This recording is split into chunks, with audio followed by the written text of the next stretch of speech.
CARIMARA is a rare example of a game I've went into with basically no clue to what it's going to be like to actually play, and in turn I had no expectations going into it either. The Steam page gives us a very short yet mysterious description, simply saying, "A mute little thing with borrowed magic. A house that murmurs back. Ask wrong and you might wake something that remembers your name." Even the videos and images don't give too much away. So seen as this extreme secrecy was clearly an intentional decision, I decided to start playing without looking too much further into it. But before I get properly into this game's story and my personal experience playing through it, first I just want to say if you think this game looks interesting in any way, then please check it out for yourself before watching this video, as this is definitely one of those games that benefit a lot from a blind playthrough. It's currently around £4 on Steam, so if you can justify spending that, then I'd highly recommend it. You can always add this video to your watch later and see my thoughts after playing it yourself. But anyway, enough yapping, let's just get straight to it. CARIMARA Beneath the Forlorn Limbs begins with a classic once upon a time, beneath the shadows of a long-lost forest. And that's about all the context we get before starting. This game really doesn't give us much to go on in the beginning. But alas, our character waddles over to the house door and makes quite possibly the strangest knocking sound I've ever heard in my life. And in response, something even stranger happens.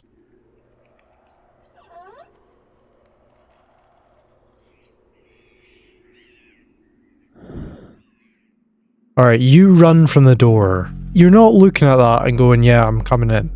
Did you see that grin? Despite the less than stellar welcome, we still decide to sit down with the old lady and begin to learn how to play. And it doesn't take long for us to start figuring out who we are and what we are meant to do. By the way, this art style is so cool already. It's like everything looks so alive. I actually feel like I'm tripping on something. We are a CARIMARA, a voiceless creature that conjures magic to create cards out of objects or people and uses them to communicate.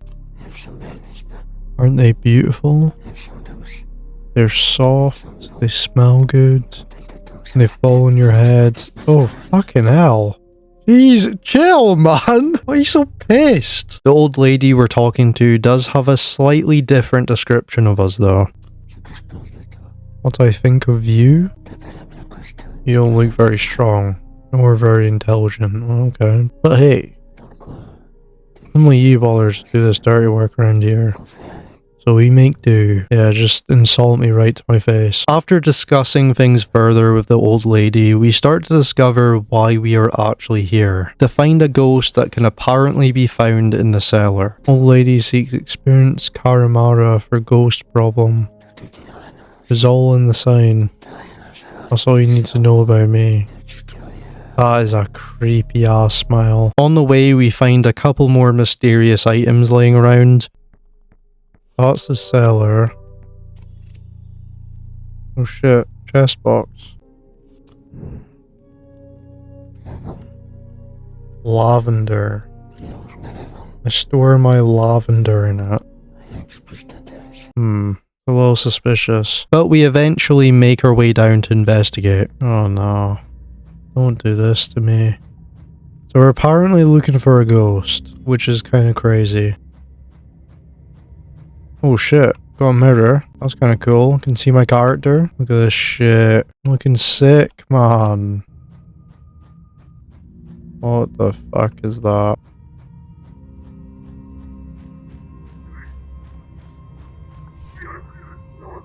You shouldn't be left here alone. Bring her back.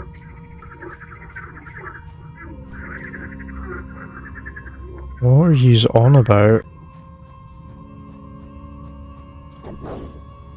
Forlorn. You understand me? I don't know why I'm here. Who was I? I don't fucking know. What makes sense? I mean, they haven't said anything about that chest box. Let's just say chest box. Who killed me? Oh, that took a turn. I mean, it makes sense for it to be the old lady. What killed me? Sure, bag dolls killed you. Why not? Are you mocking me? Get out of my sight. Alright. There's no need for that. Now, this being that wants answers for who they are, who killed them, and what killed them, is clearly our main goal of this game. We've got to figure out the answer to each of those questions, and we've also been hired by the old lady to do so. And just like that, this experience has went from an intriguing and innocent little game about finding a ghost to a full-blown murder mystery. We wake up to the old lady telling us what happened and giving us a very suspicious response to some of our newly conjured cards.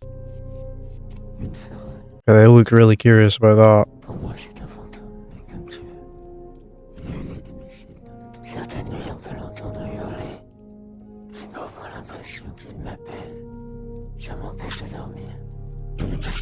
Why do you have to do that?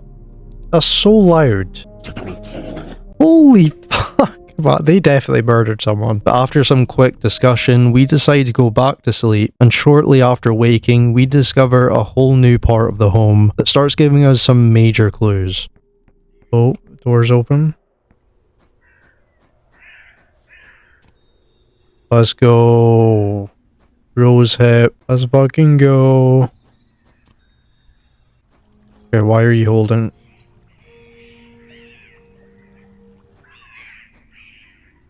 I really don't like how they're holding that. This old shack is falling apart. It's been a long time since we set foot there. Why do you care anyway? Oh, I do hear stuff there. Oh wait. Oh shit, I can't actually get in. I had no idea that would actually work. Dead dormouse. Garden tool. What the hell is that? Why is that shining?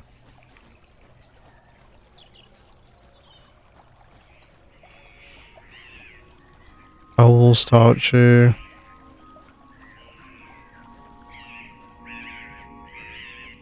What the hell is this? Grave. That's a giant ass sword. Jesus. Yeah, I don't think I can go anywhere else. Look how cool this looks though. It's such an interesting art style. Okay. Oh my. I was not expecting that. I'm waiting for that selfish hag to look away so I can steal some of her grub. Don't you dare screw this up, you little jerk. Okay.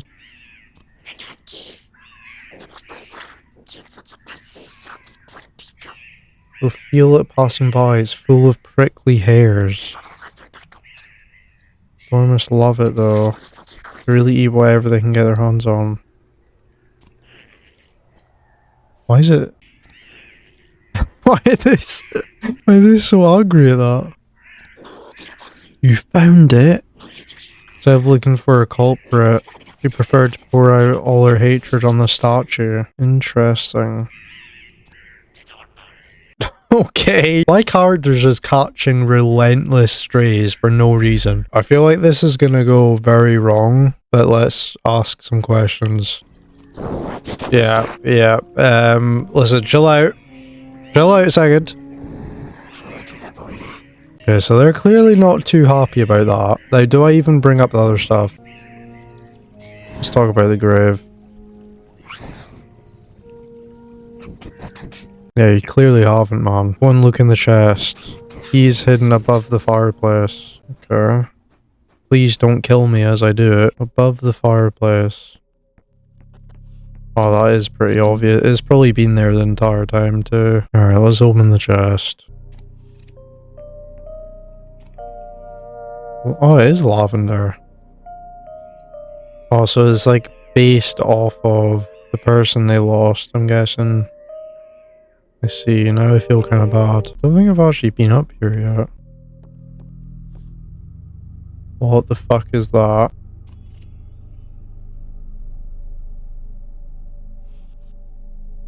Okay.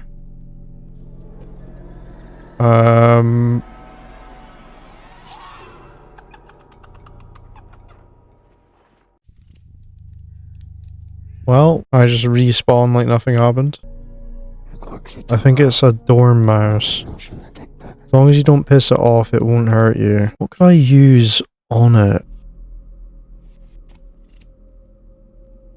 Okay, I was not happy with that. So, I'm a bit of a dumbass, as in hindsight, this was a pretty simple puzzle. Basically, going off this dialogue with the old lady, we find out there's most likely a dormouse in that hole in the wall. And going off the conversation we had with the owl earlier, we found that although rosehip fruit is seen as basically inedible by most people, dormice on the other hand actually love it. So all we had to do was use the rosehip card we got when first entering the garden on the dormouse in the wall. I wish I could tell you that I figured this out during my playthrough, but in reality, I just kept trying different things and got lucky, then connected the dots later on. Alright, this is the last time.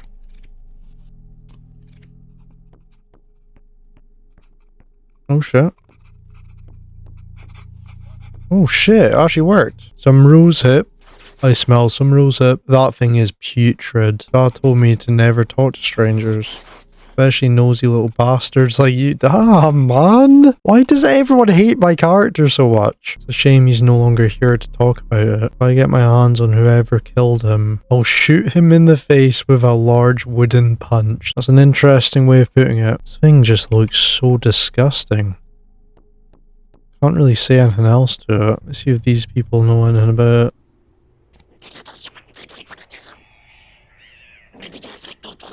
Fuck off of your hole. Okay. What about this then? I knew there was one left in that hat. They're absolute vermin. I mean, you're not wrong. Lurk in the shadows, and as soon as your back is turned, they are pranking you. Steal your stuff, they trash your place, and they throw at face all the crap they can find. First it's funny, in the end you want to slaughter all of them.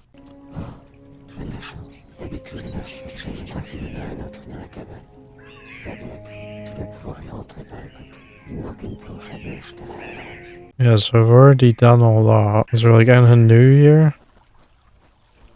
Don't think so, right? So what do I do now? After exploring enough of the house and garden, I decided to go back down through the cellar and attempt to answer the ghost questions one more time. So, who was I? See, it's between two things. The dead dormouse, which I don't think would make too much sense, or this person that used to be here. I'm thinking it has to be them, but do I choose that or do I choose the grave? Who killed me?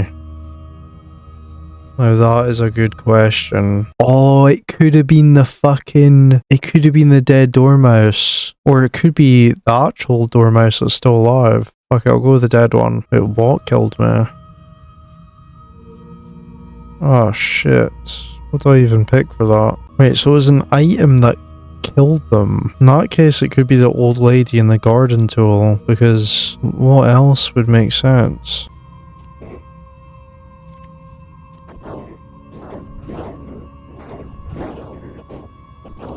You were the dead person. Who killed me? The old lady. What killed me? Garden tools.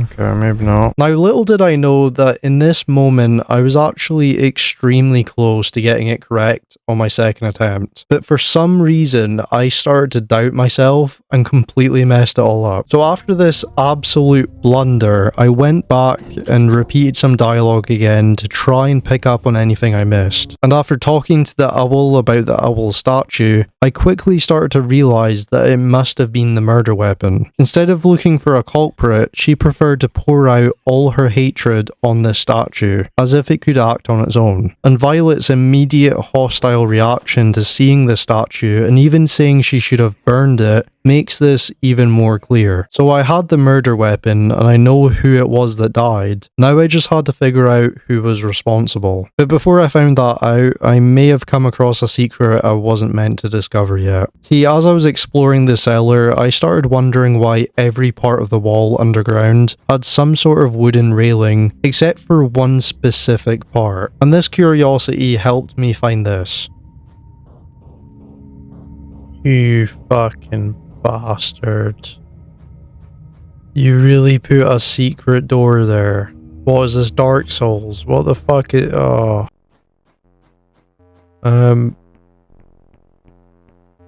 What the fuck is that? I don't like this.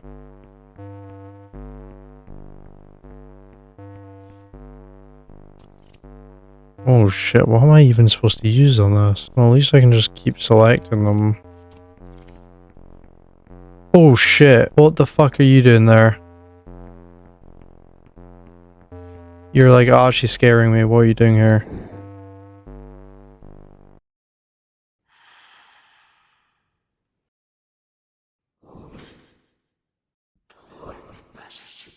Your role isn't here. It's just a bad dream.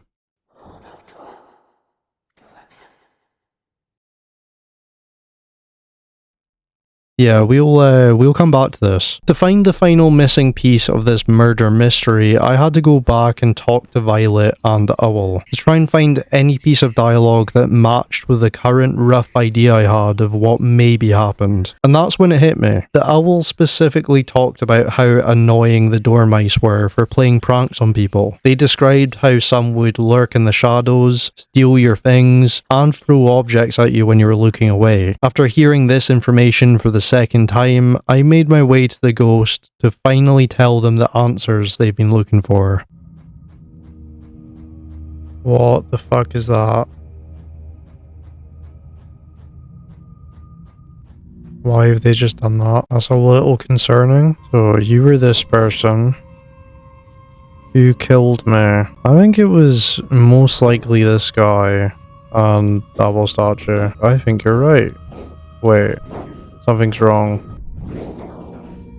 You seem to be right, except for one small detail. You're almost there, I'm trusting you. You're this person. They said I made a mistake with that last one. I think the only thing I could have mistaken was who it was. So, maybe it's just the dead one? And then Owl Statue.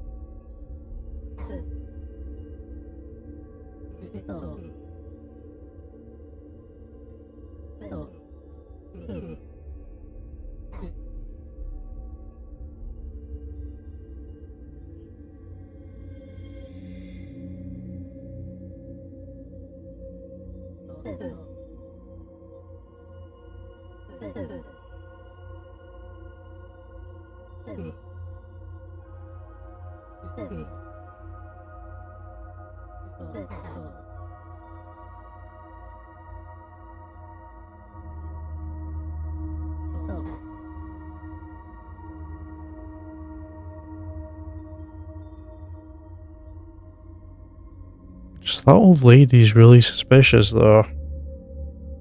Like, see what I mean?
Oh, like, look how little credits there are. Oh, no, wait, actually, there is a decent amount. There's a wee bit. Very cool podcasts that were with me when I was making the game. Thanks to my mother for the photos I took in our garden, which were used to create many of the plants in the game. That was pretty wholesome. Thanks to my father for the photo in his hand, or of his hand, which was used to make the skin of the toads and characters. I discovered Normandy folklore thanks to Benoit Reviews blog, which taught me about the existence of CARIMARA sorcerers. It really inspired me. It was a very interesting game. So that's it. That's the main ending of CARIMARA. Notice how I said main. So there is a second ending, which, as you can probably guess, involves the secret door from earlier. And if you have a keen eye, unlike me, you may have spotted the same symbol that was on that door is actually seen hanging from the ceiling at the very end of the game. So at this final part, before it cuts to black, you're actually supposed to click this symbol, turning it into a card. And then you'll have it immediately in your collection of cards at the start of a new playthrough. Which, of course, I was completely oblivious to, as I was too busy reading the text and appreciating the visuals in front of me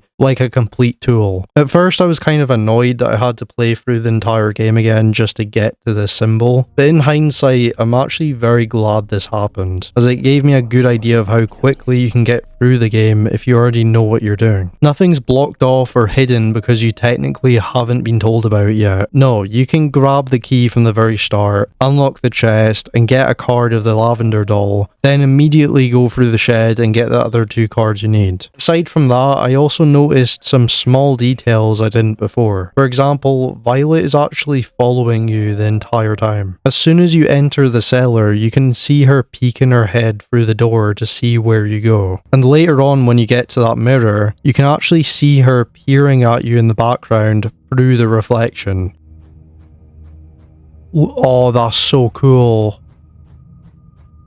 Look at that. You can see them in the reflection. How have I not noticed that before? And looking back at my footage, you can even spot this when I'm messing around with the mirror on my first playthrough. So after gathering all the cards that are needed, we zip over to the Ghost of Lavender and answer her questions, completing our speedrun. And we remember to actually click on the blatantly obvious symbol this time. Then all we have to do is use it on the door and see what happens. See, that's so creepy.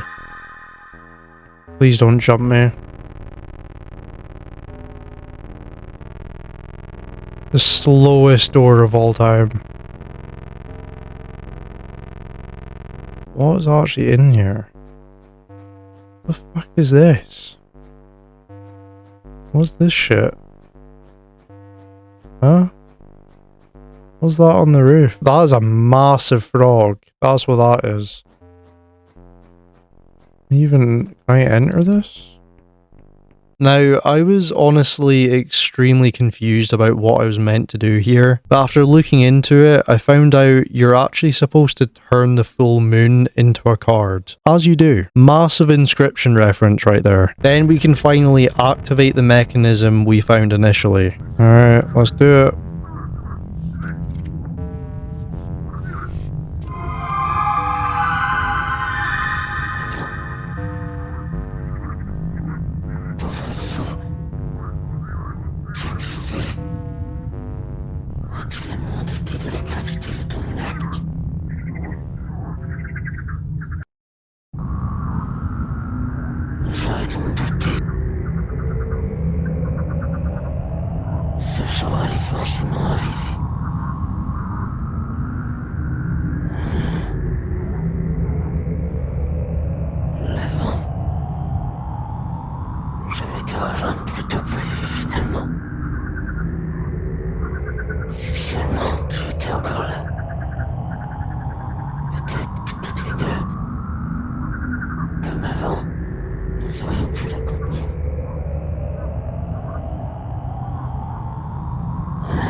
Oh shit.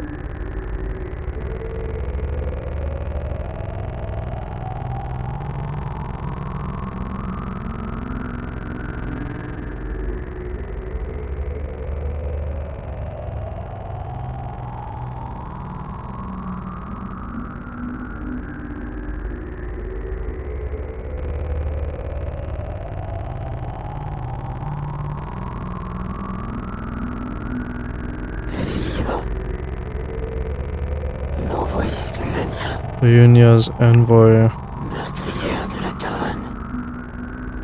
Taran's murderer. Who's Taran?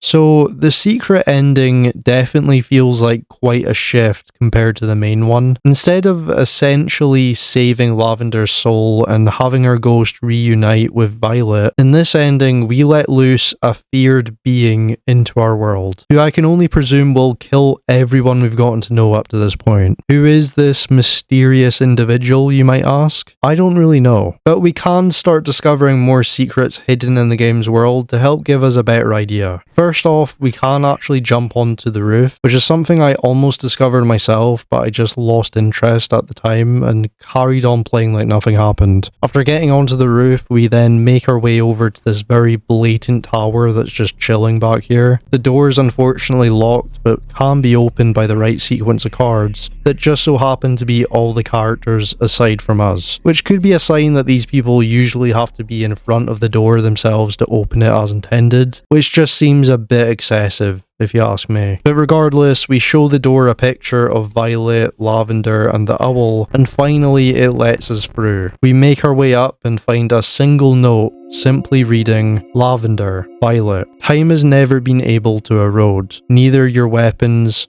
nor your love. May you, despite this well-deserved rest, never forget the reason why you're here. The cathedral is buried for a good reason. Lunya's envoy must not see the light again. Remember this always. If anything, this note leaves us with more questions than answers, but it does at least give us a better idea of who we unleashed in that secret ending, and also a better understanding of the real intentions of the people who stay here. Clearly, Violet and Lavender were sent here to guard this prison made for Lunya's envoy by an unknown person who also created this note, perhaps a leader of some sort, who knows, I'm just spitballing at this point. And during their time here, Lavender obviously died to a dormouse throwing a nearby owl statue at her head, and she became a tormented spirit secluded in the cellar. Violet was then left with only the owl to keep her company, and according to the owl themselves, went on for years like this, ultimately choosing to keep following the plan laid out for them in that letter. But as time went on, the ghost of Lavender, who had no memory of who they once were, kept pestering Violet until one day she finally decided to reach out to CARIMARA for help, which was a massive risk to her mission, but was something she must have felt obligated to do at this point. And depending on which ending we went with, it may or may not have paid off. In the note, we also get a bit of insight that Lavender and Violet may have been soldiers of some sort, as part of it reads, time has never been able to erode, nor your weapons, despite this well-deserved rest. Both of these sections point to them contributing to Lunya's envoy being captured in some way. This is further proven by what Violet says during the secret ending, with her saying, Lavender, I'm joining you earlier than expected. After all, I wish you were still here. Perhaps together,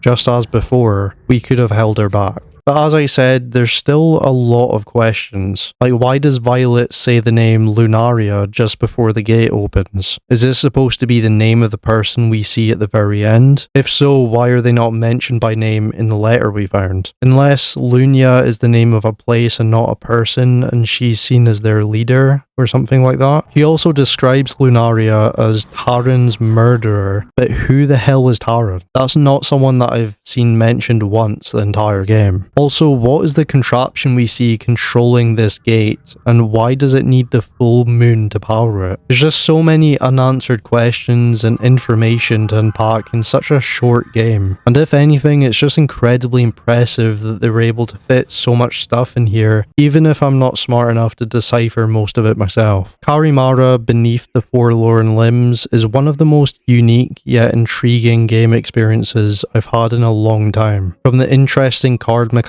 and how it's used throughout to solve what's happened by gauging people's reactions, the sound design and voice acting is also incredibly well implemented, which helps make such a simple gameplay loop feel expansive and truly creative. The art design that initially grabbed my attention when first looking into the game doesn't lose its charm one bit while playing, and adds a lot of atmosphere and depth to an environment that is realistically pretty small and restrictive. And although the game's runtime is only around an hour long, it somehow still manages to cram in many fascinating story elements or small little details that further refine the narrative. And all of this culminates into creating a short indie title that manages to capture my imagination and curiosity more than many others with 10 times the runtime ever have. And that to me is what I found to be the most impressive aspect of my experience with CARIMARA. There's so much personality, mystery, and sheer creativity that's on full display here, and it acts as a perfect representation of why, no matter the length or cost, any game should be given a fair chance. Hopefully you guys have enjoyed this one. It's been a while since I've uploaded, but I'm going to try and be more consistent. And to finish this video off, I think it's only fair to read a part of the game's text the developer added at the very end. If you've seen the game on stream or on video and liked it, don't hesitate to buy it anyway to show your support. It costs about the same as a good sandwich. See you soon, take care.